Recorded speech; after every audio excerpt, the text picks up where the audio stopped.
जय भीम। जय भीम। अभी आवाज नहीं आई भैया। हरियाणा आवाज नहीं आ रही। जय भीम।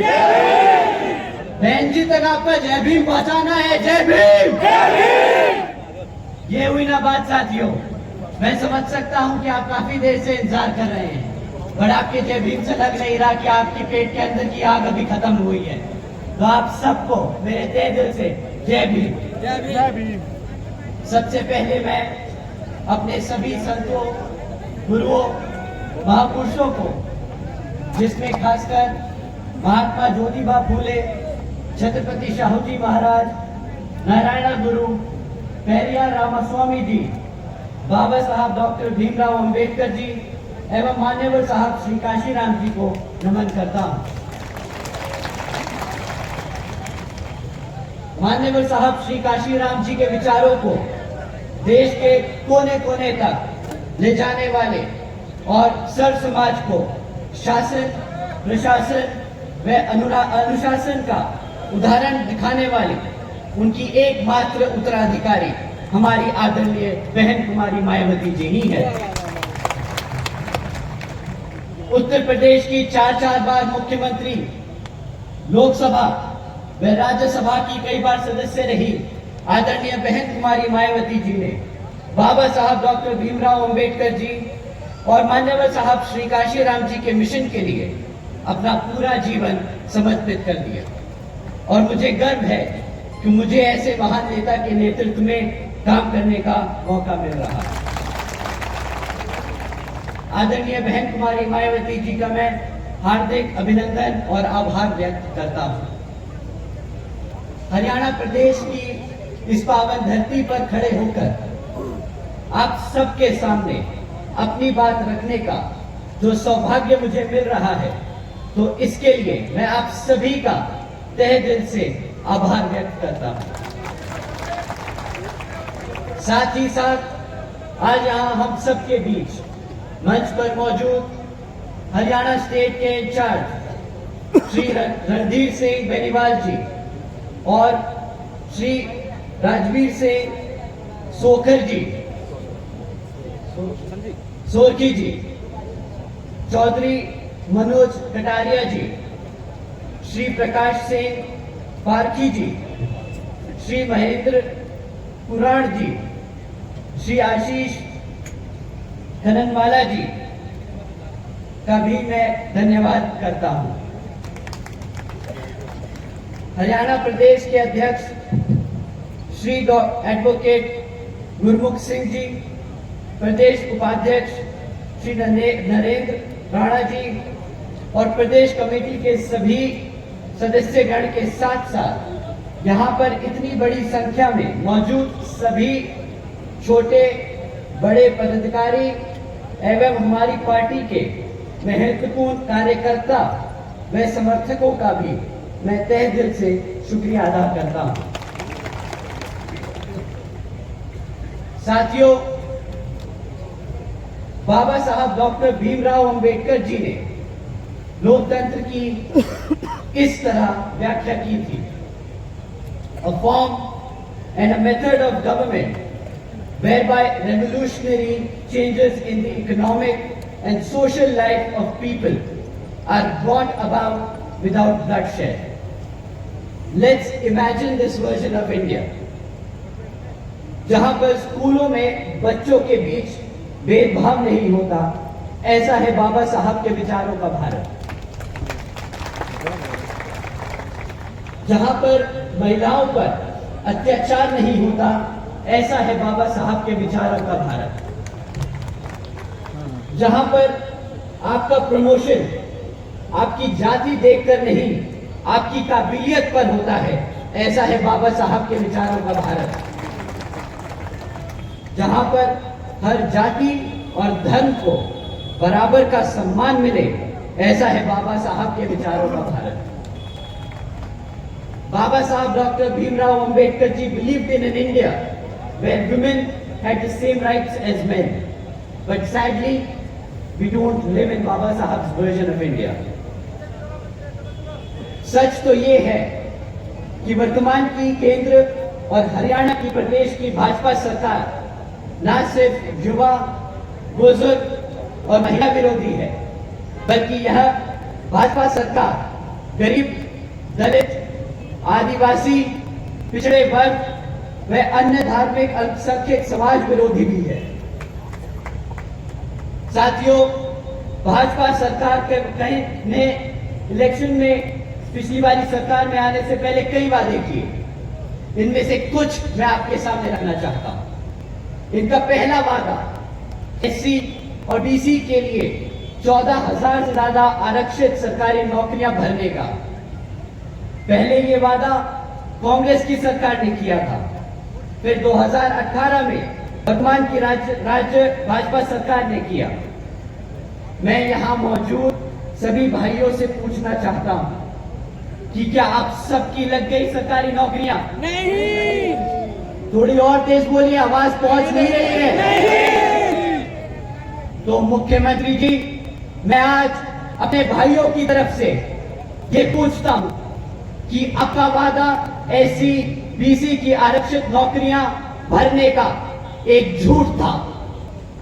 दूसरा वादा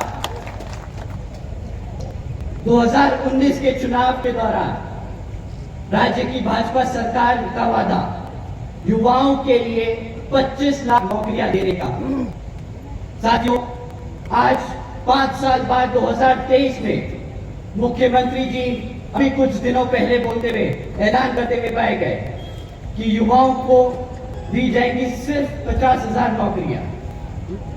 तो मुख्यमंत्री जी, मैं आज अपने युवा साथियों, भाइयों और बहनों की तरफ से पूछता हूं कि अगर आपकी सरकार सिर्फ 50,000 नौकरियां देने की कोशिश ही कर सकती है, तो क्या आपका वादा 25 लाख नौकरियां देने का वादा जो था, क्या वो भी एक झूठा?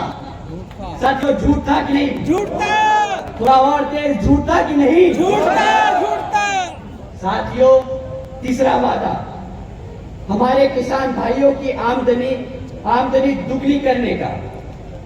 साथियों, आज यहां मौजूद किसान भाइयों से मैं पूछना चाहता हूं कि क्या आप सबकी दुगनी हो गई आमदनी? क्या थोड़ी और तेज बोलिए, तभी समझ आएगा उन्हें। सरकारी आंकड़े बोलते हैं कि 2017-18 में हमारे किसान भाइयों की आमदनी मात्र 8,000 रुपए महीना थी। आज 5 साल बाद हमारे किसान भाइयों की आमदनी मात्र 10,000 रुपए महीना ही हो पाई है। तो मुख्यमंत्री जी, मैं आज अपने किसान भाइयों की तरफ से पूछता हूं कि क्या आपका वादा उनकी आमदनी दुगनी करने का ये भी एक झूठ था? क्या झूठ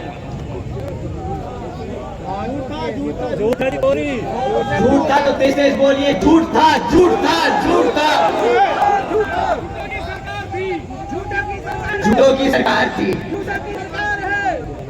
साथियों, सच तो ये है कि यहाँ की भाजपा सरकार न सिर्फ नाकाम रही एससी बीसी की आरक्षित नौकरियां भरने में, न सिर्फ नाकाम रही हमारे युवाओं को 25 लाख नौकरियां देने में, न सिर्फ नाकाम रही हमारे किसान भाइयों की आमदनी दुगनी करने में, तो मुख्यमंत्री जी, जो झूठ और धोखा आपने यहाँ की गरीब जनता और हमारे बहुजन समाज को दिया है, वह किसी से छिपा नहीं।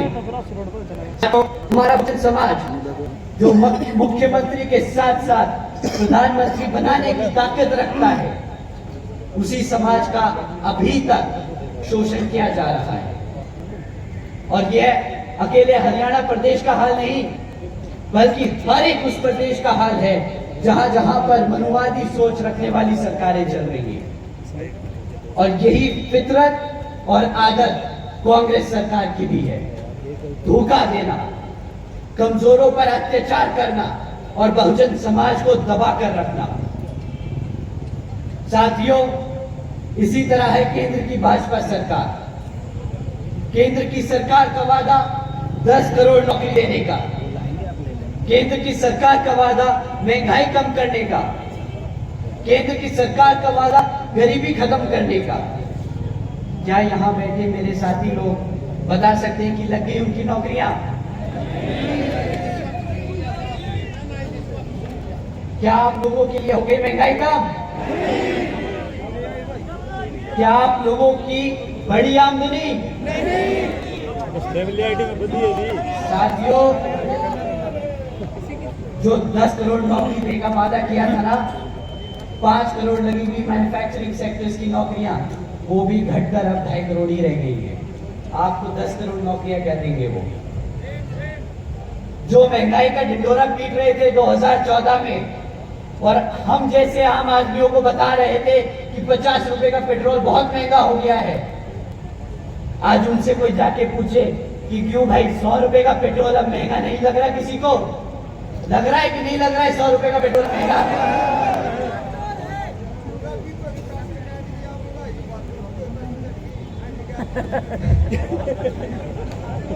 दादा सही बोला आपने, सही बोला, आपका गुस्सा जायज है।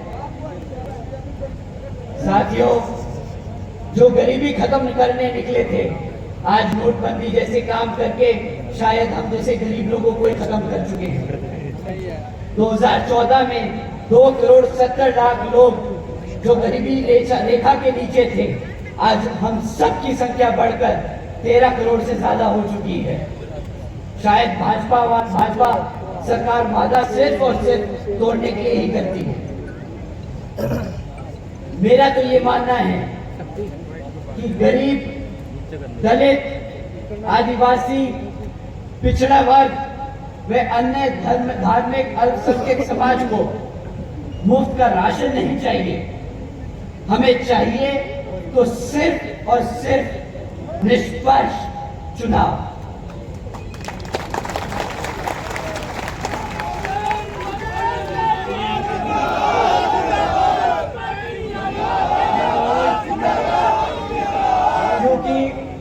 साथियों, हम बाबा साहब के बच्चे हैं और आपका और अपना हक मांगते नहीं, छीनना जानते हैं। यही है बहुजन समाज, वो समाज जिसने अपनी शेरनी बेटी को एक बार नहीं 4 बार भारत के सबसे बड़े प्रदेश उत्तर प्रदेश की सरकार में एक शासक बना के बिठाया। हम बाबा साहब के बच्चे हैं जिन्होंने भारत को संविधान दिया, तो हम देने वालों में से हैं, लेने वालों में से नहीं। तो आज हम भाजपा और कांग्रेस दोनों को एक मन की बात नहीं सुनाएंगे, हम कुछ काम की बात सुनाते हैं। एक लीडर होता कैसा है, एक मुख्यमंत्री होता कैसा है, और एक प्रधानमंत्री को होना कैसा चाहिए। बहन जी ने कानून व्यवस्था के साथ साथ राज्य की सामाजिक व्यवस्था के लिए कई काम किए। बहन जी ने देश में पहली बार सरकारी कॉलेजेस के स्टूडेंट हॉस्टल्स में अन्य पिछड़े वर्गों के छात्रों के लिए 27% आरक्षण की व्यवस्था की।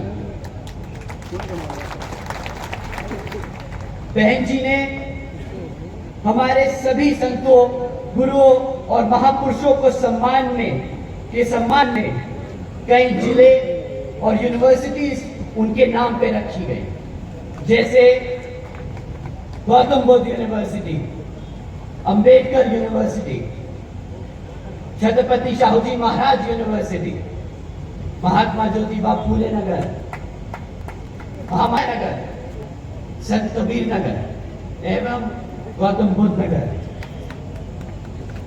बहन जी ने सावित्रीबाई फूले बालिका शिक्षा योजना के तहत 7 लाख से ज्यादा बच्चियों को 12वीं तक की शिक्षा प्राप्त करने हेतु 600 करोड़ रुपए से ज्यादा की कीमत इन बच्चियों को अपने पैरों पर खड़ा कर एक उज्जवल भविष्य देने के लिए खर्ची।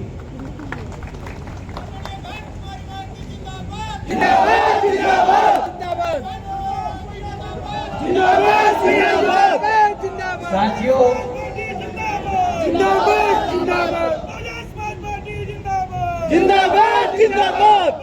साथियों,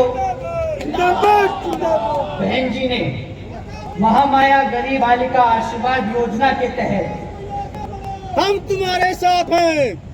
बहन जी ने महामाया गरीब बालिका आशीर्वाद योजना के तहत 3,25,000 बच्चियों को 1-1 लाख रुपए सीधा उनके बैंक खातों में देने का काम किया। साथियों, बहन जी ने इस योजना के तहत 3,250 करोड़ रुपए सीधा बच्चियों के बैंक खातों में भेजे। कौन सी सरकार ने इतना पैसा हमारी बच्चियों पे खर्चा है? आज बता सकता है तो कोई बताए।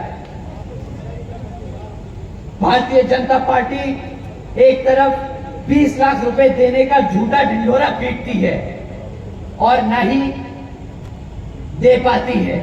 हम खोखली योजनाएं नहीं चलाते इन भाजपा और कांग्रेस वालों की तरह। हमारी बहन जी ने अपनी बेटियों, अपनी माताओं, अपनी बहनों और अपने समाज के लिए ऐसे काम करके दिखाए।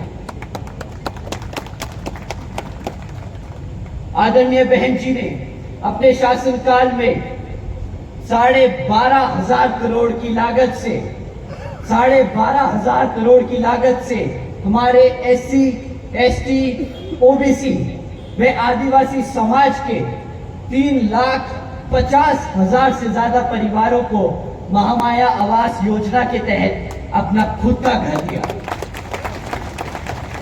कौन सी सरकार दे पाई है? आदरणीय बहन जी ने अपने शासनकाल में 2,60,000 भूमिहीन परिवारों को 1,45,000 एकड़ से ज्यादा जमीन का मालिकाना हक दिलाया है। साथ ही साथ आदरणीय बहन कुमारी मायावती जी ने अपने शासनकाल में 90,000 से ज्यादा शिक्षकों को सरकारी नौकरी दी। 1 लाख से अधिक सफाई कर्मचारियों की भर्ती की। 2 लाख से अधिक जवानों को पुलिस में भर्ती किया गया। यही है असल मायने में हमारे बहुजन समाज पार्टी का सर्जन हिदायत व सर्जन सुखाय की नीति। साथियों, जिंदाबाद जिंदाबाद जिंदाबाद जिंदाबाद। आज मैं हम तुम्हारे साथ हैं, हम तुम्हारे साथ हैं, साथियों, तुम्हारे साथ हैं। आज मैं और मेरे जैसे लाखों करोड़ों बहुजन समाज के नौजवान तो आज यहाँ मौजूद हैं, अपना सर उठाकर एक इज्जतदार जिंदगी जी सकते हैं तो वो सिर्फ और सिर्फ हमारी बहन जी की वजह से है। बहन जी के लिए 2 नारे हो जाए। बहन कुमारी मायावती जिंदाबाद, बहन कुमारी मायावती जिंदाबाद, बहन कुमारी मायावती जिंदाबाद।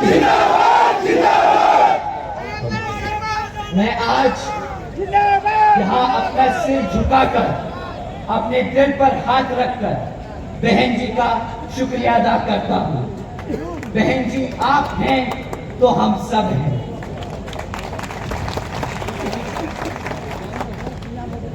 तो साथियों, आप और हम सब एकजुट होकर समाज के हर एक व्यक्ति को बसपा से जोड़ने का काम करेंगे और आने वाले लोकसभा आम चुनाव में बता देंगे कि हम आ रहे हैं।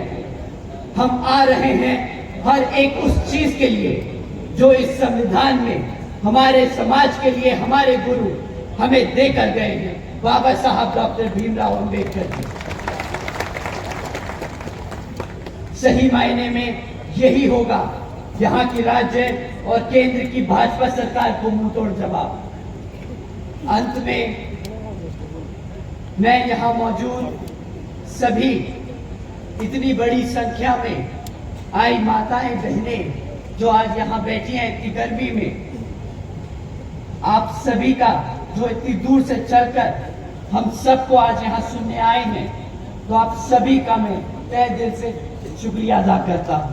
जय भीम। साथ ही साथ हमारे सभी बड़े और जवान BBF के जवान साथियों, आप सभी का भी मैं तहे दिल से धन्यवाद करता हूँ। जय भीम, जय भारत, जय बहन जी। बहुत बहुत धन्यवाद हमारे आज